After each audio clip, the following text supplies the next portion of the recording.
Welcome to INT, International News Today Network. Please subscribe to our channel for daily international updates.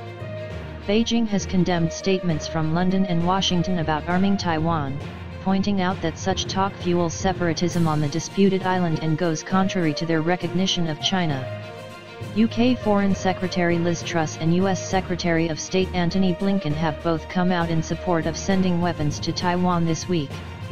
We deplore and reject Secretary Blinken's statement at a congressional hearing on April 26 that the administration is determined to make sure that Taiwan has all necessary means to defend itself against any potential aggression, Xia Yongjun, head of the Information Department at the Chinese Ministry of Foreign Affairs, tweeted on Thursday in reference to multiple outlets having noticed Blinken's statement.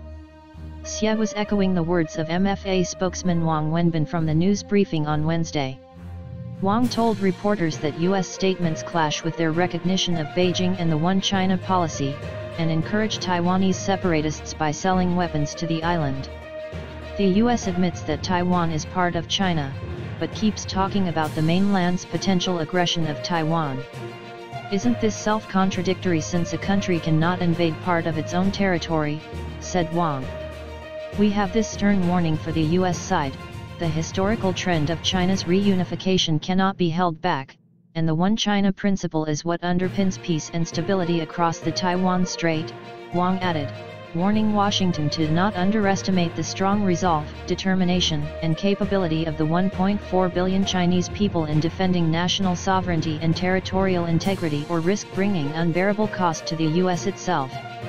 During Thursday's briefing, Wang also addressed the speech by the British Foreign Secretary, in which Truss argued for a global NATO to engage in the Indo-Pacific and arm Taiwan the way the UK and its allies are now arming Ukraine. NATO claims to be a defensive organization, but in fact it is constantly creating confrontation and disturbances, Wang told reporters.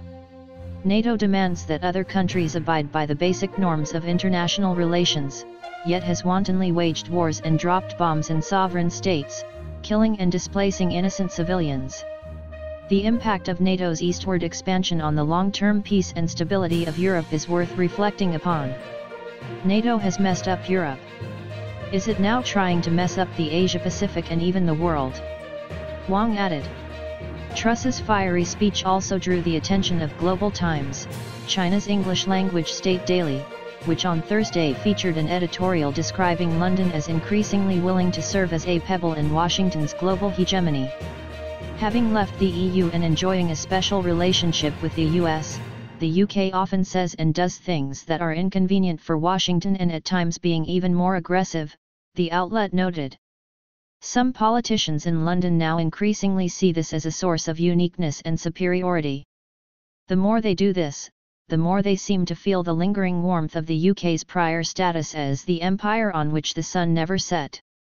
The US and UK actions amount to a series of small circle activities, in the name of the so-called common values and the culture that prioritizes Anglo-Saxons, said the editorial, adding that the world is increasingly recognizing this.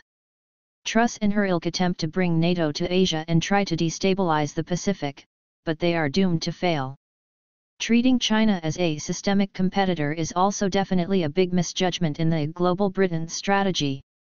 Thank you for watching and please subscribe to our channel INT Today.